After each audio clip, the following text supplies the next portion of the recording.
जय हिंद। नमस्कार किसान साथियों, मैं लक्ष्मण आज आपको धान की खेती के बारे में संपूर्ण चीज़ें बताऊंगा। साथ ही किसान साथियों, ये जो सूखा हाइब्रिड खाद आप कैसे दें।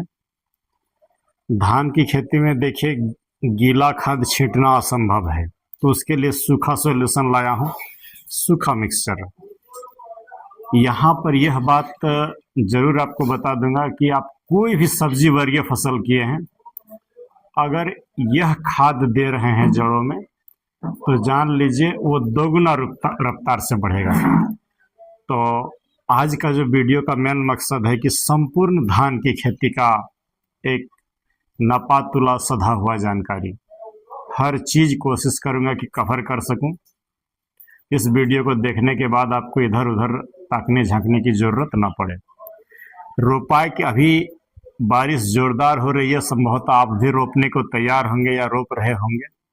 तो 1 एकड़ खेत के लिए सुपर सूखा हाइब्रिड खाद कैसे बनाएं, चीज़ों को बड़ी आराम से गौर से सुनेंगे, समझेंगे। कुछ चीज़ों को बताएंगे क्यों इसको डालें, क्यों नहीं इसको डालें। तो चलिए आइए शुरुआत करते हैं कि खेत की एकदम अंतिम टॉप ड्रेसिंग, बेसल जिसको बोलते हैं आप, कैसे डालें धान की खेती में।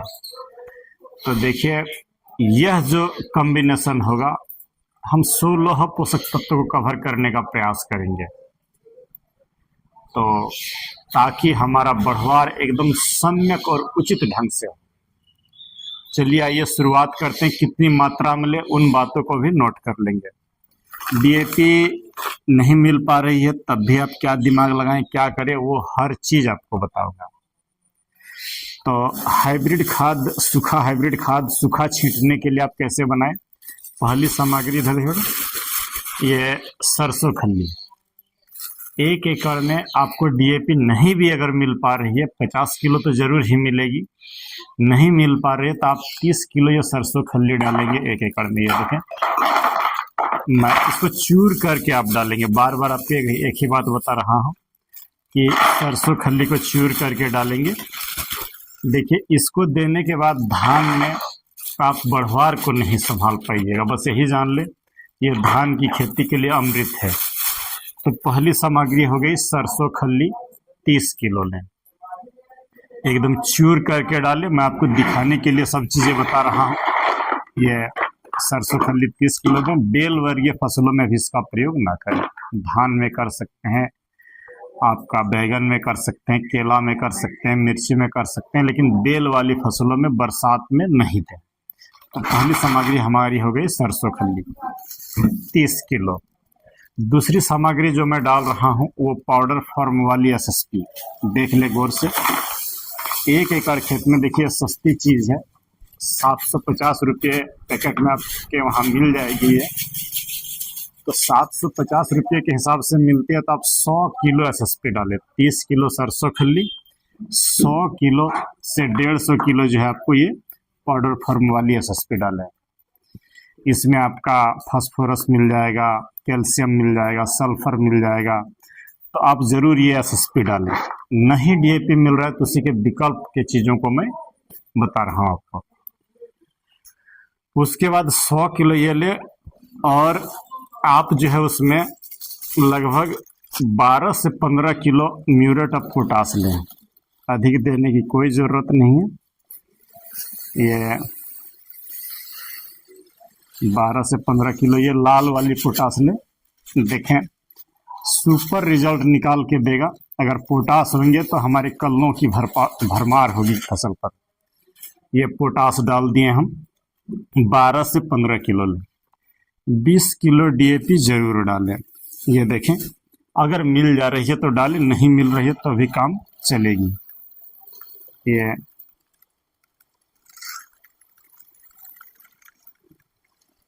मैं 2-2 किलो डाल रहा हूँ, अपनी बैगन में इसको डाल दूंगा, लेकिन आपको बता रहा हूँ धान में कैसे डालिए। डीएपी डाल दिया। अगर आप इस मिक्सचर की गौर करेंगे किसान साथियों, तो ये अपने आप में एक बैलेंस न्यूट्रिशन होगा पौधों के लिए, कोई भी पौधा हो। डीएपी लेते समय बस यही जान लें कि उसको खरीदने के बाद आप इस तरह मुट्ठी बांधे और फूंक मारेंगे। अगर ये मुट्ठी में ये चिपक जाए तो जाने के डीएपी असली है, न था वो मिट्टी वगैरह आपको थमा देगा। डुप्लीकेट खाद की आजकल कोई कमी नहीं है, आपको ठगने के लिए लोग एक से एक बैठा हुए थे, ये डाल दिए।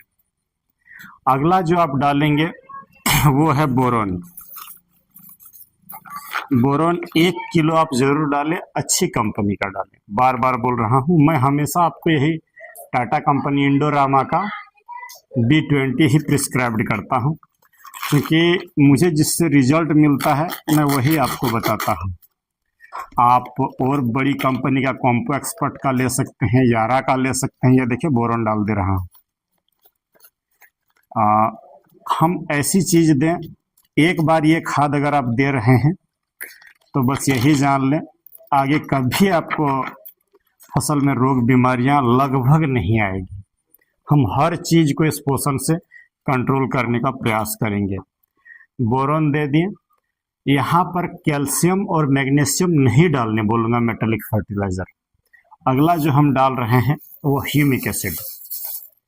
ह्यूमिक एसिड की रंग, गुणवत्ता, ये सब तो मैं आपको बताया हूँ।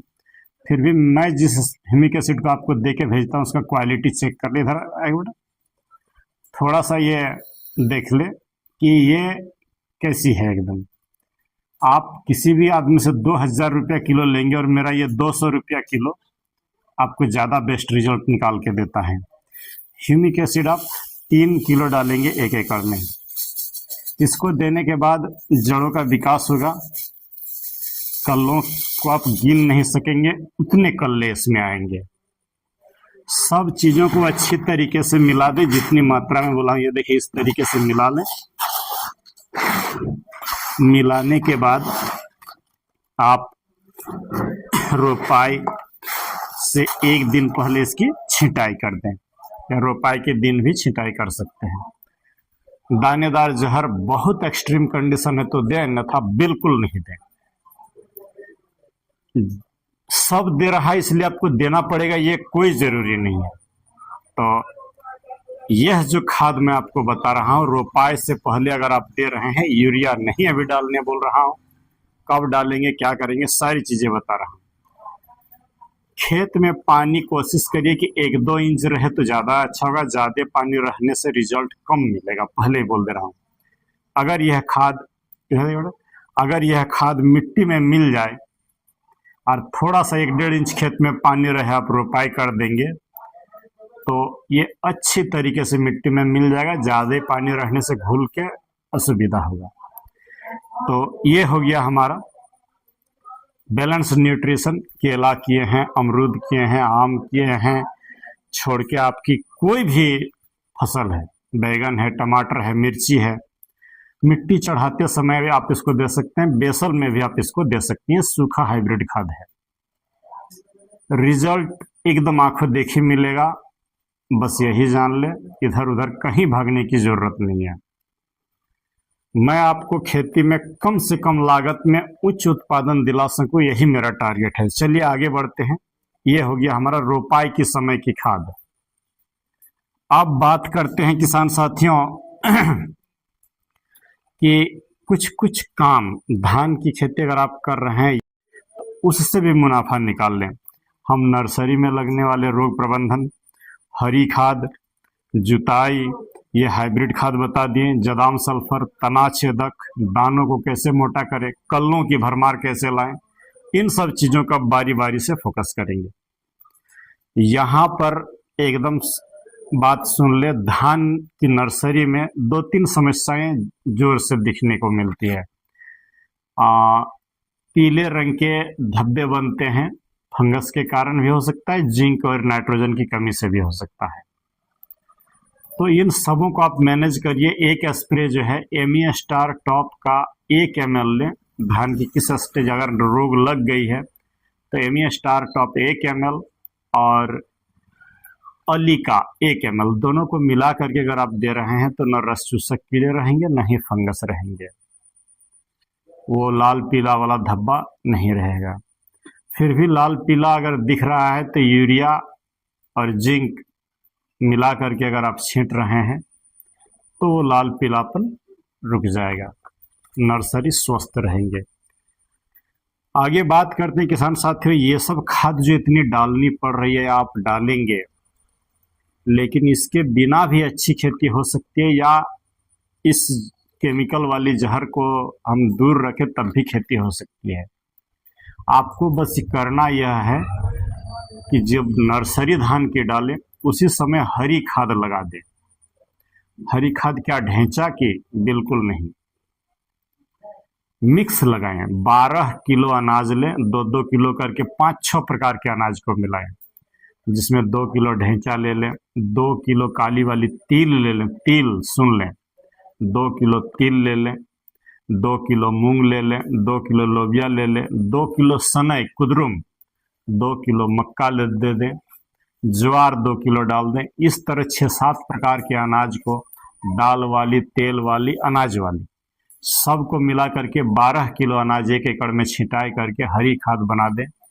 जब 3-4 फीट की हो जाए हरी खाद, तो उसको अच्छी तरीके से रोटावेटर करके मिला दें, जुताई कर दें। चाहे आप कितनों एकड़ किए हैं, मिट्टी में कार्बन बढ़ेगा, ह्यूमस बढ़ेगा, नाइट्रोजन की कोई ज़रूरत नहीं होगी, जीवाश्म की कोई कमी नहीं होगी। ये जो मिक्स हरी खाद बता रहा हूँ, आप करते नहीं हैं, बस यही जान ले आप डिपेंडेंट होना चाहते हैं बाजार के चीज़ों पर। तो खेती को अगर मुनाफेदार बनाना है तो बाजार की चीज़ों से दूरी बनाइए, अपने पर भरोसा करिए। तो ये हरी खाद जुताई कर दे। जुताई करते समय 20 किलो यूरिया, 6 किलो जिंक डाल दीजिएगा जरूर, ताकि वो जल्दी गले और मेरा नाइट्रोजन और बढ़ जाए। जिंक की कमी 3 सालों तक आपकी खेती में नहीं डालनी होगी। तो हरी खाद की जुताई करें। उसके बाद हरी खाद जुताई करने के बाद और 3 जुताई करना जरूरी होता है। धान की खेती 4 जुताई के बिना बिल्कुल नहीं करें। तुरंत जुताई करके अगर आप लगा रहे हैं तो उत्पादन कम ही मिलेगा। खेत को अच्छी तरीके से समतल बनाएं ताकि खरपतवार कम से कम आए, हर्बिसाइड लगाने की जरूरत ना आए। पानी अगर सम्यक रूप से आप खेत में हमेशा 1-2 इंच खड़ा रख रहे हैं तो कम से कम घास उगेंगे। ये 4 जुताई अगर आप कर रहे हैं, हरी खाद लगा रहे हैं, तो नहीं उगते हैं घास। लेकिन आप जैसे मन तैसे थोड़ा बहुत काम करके लगा देते हैं, यही कारण है घास उगने का, और आपको हर्बिसाइड लगाना पड़ता है। किसान साथियों, एक जब रोपाई हो जाए उसके ठीक 20 दिन बाद और 10-12 किलो 15 किलो यूरिया और 3 किलो जिंक जरूर आप टॉप ड्रेसिंग करिएगा, तो धान लहलहा उठेंगे। ये हाइब्रिड खाद जो सूखे वाली बताई, इसको रोपाई के समय दे दिए हैं, और ये 2 बार यूरिया और जिंक दे रहे हैं, तो खेती में 4 चांद लग जाएगा और एकदम एक्सीलेंट होगा। इलाके के लोग आपके धान को देखने के आएंगे। अगर आप कल्ला बढ़ाना चाहते हैं, परेशान रहते हैं कि नहीं कल्ले नहीं बन रहे हैं, तो ये सब काम आपको करना है। बोले तो हरी खाद लगाइए, यूरिया दीजिए, जिंक दीजिए और ये हाइब्रिड खाद दीजिए, तब भी नहीं कल्ले आ रहे हैं, लंबाई ज़्यादा बढ़ रहा है। तो 40 से 50 दिन के आसपास रोपाई के बाद आप जो है एक स्प्रे लिहोसिन या कल्टार का ले सकते हैं। नीचे से हम बम्पर खाद दिए हैं और ऊपर से बढ़वार रोक देंगे, देखिएगा कल्लों की भरमार हो जाएगी। तो ये काम जरूर करिएगा कि लिहोसिन या कल्टार जो आपको मिल पाए उसका स्प्रे कर दीजिएगा।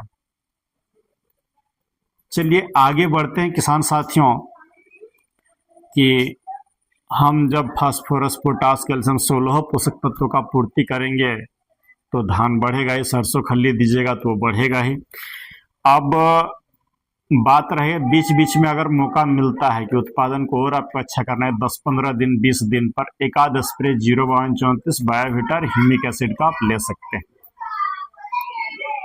और नहीं तो ये सब चीज देने के बाद बिल्कुल जरूरी नहीं जो बात बोल रहा हूँ, हाँ, लेकिन जब गांठ बन जाए तो जरूर दीजिएगा 8-10 दिन पर 05234 और उसके बाद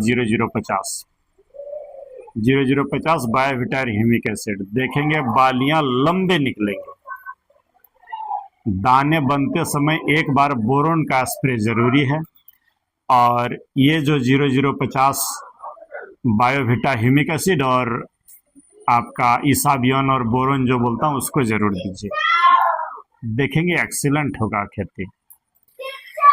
किसान साथियों, एक बात यहाँ पर बता दे रहा हूँ कि आप बगैर जहर का भी करना चाहते हैं तो मेरा फार्मूला ये करिएगा। ये जो हाइब्रिड खाद दे रहे हैं उसके साथ ये जदाम सल्फर और ये करंज तेल का स्प्रे लेते रहिए, जहर का जरूरत नहीं पड़ेगा। कोई फंगस नहीं आएगा, कोई रस चूसक कीड़ा नहीं आएगा। अगर इल्लियां आ रही है तो इसके साथ इमामेक्टिन बेंजोएट मिला दीजिए, एक आध स्प्रे में सस्ते में खेती हो जाएगी। आप जदाम सल्फर को अगर दे रहे हैं तो इतनी शानदार ग्रोथ रहेगी और इतनी अच्छी रहेगी कि उसको जो है आप देखते रह जाएंगे। हाँ, एक स्प्रे मैग्नीशियम और माइक्रोन्यूट्रिएंट का जरूर ले लीजिएगा, सिंगल स्प्रे 30 से 35 दिन के आसपास। किसान साथियों, जब तना छेदक लग जाए, हॉपर या इल्ली लग जाए, पत्ता लपेट इल्ली लग जाए, तो आप कोशिश करिए कि अस्त्र 1 ग्राम और जो है उसके साथ इमामेक्टिन बेंजोएट, करंज तेल और जदाम सल्फर, इतना चीज का स्प्रे करिए, कोई कीड़ा नहीं रहेगा आपके खेत में। जो बोल रहा सुन लें, ये जदाम सल्फर, अस्त्र या चेस जो मिल जाए उसका ले 1 ग्राम प्रति लीटर, जदाम सल्फर 2 ml प्रति लीटर, करंज तेल दे दीजिए और इमामेक्टिन बेंजोएट मारिए ना, न रस चूसक रहेगा, न इल्ली रहेगा, न और तनाछेदक धान में रहेगा। तो ये सब काम कुछ नहीं कर रहे हैं तो जदाम सल्फर, करंज तेल और इमामेक्टिन बेंजोएट का स्प्रे करिए, खर्चे कम से कम में हो जाएगा। किसान साथियों, खेती देखिए, बस यही कहूँगा कि समय पर अगर सभी काम किए, उचित रूप से जल का प्रबंधन रखें, खरपतवार नहीं होने दें, पोषक तत्वों का सही मैनेजमेंट हो, तो वो खेती कभी घाटा नहीं देगा। तो आज आपको बता रहा हूं कि धान की खेती से भी आप अन्य लोगों से 1.5 गुना उत्पादन मेरे इस फार्मूले से और इस वीडियो को अगर अंत तक वॉच कर लें तो कभी कोई समस्या नहीं आएगी। हाँ, अगर गंभीर रूप से आपका जिंक की कमी दिख रही है तो वो आपको स्प्रे में देना होगा। अगर फंगस लगे हुए हो, वो कोई तरह का ब्लाइट लगा हुआ हो, तो ब्लू कॉपर स्टेप्टोसाइक्लिन का स्प्रे आपको लेना होगा। रोग पहचान करके दवा दीजिएगा तो अच्छा होगा। नहीं रोग पहचानने आता है तो 15-15 दिन पर एक बार ब्लू कॉपर, स्टेप्टोसाइक्लिन और करजक और एक इंसेक्टिसाइड अलिका मिला दीजिए और स्प्रे दीजिए। एमी स्टार टॉप, स्टेप्टोसाइक्लिन और उसके साथ अलिका मिला दीजिए और स्प्रे दीजिए। कोई प्रॉब्लम धान में नहीं होगा। तो चलिए, यहीं पर रख रहा हूँ। आप केला किए हैं, गन्ना किए हैं, ये खाद दे करके देखिए, ये सब चीज़ों को अपना करके देखिए, खेती अच्छी होगी। तो चलिए, मिलते हैं किसी दूसरे वीडियो पर। अगर वीडियो अच्छी लगी हो तो शेयर जरूर करिएगा। जय हिंद, नमस्कार।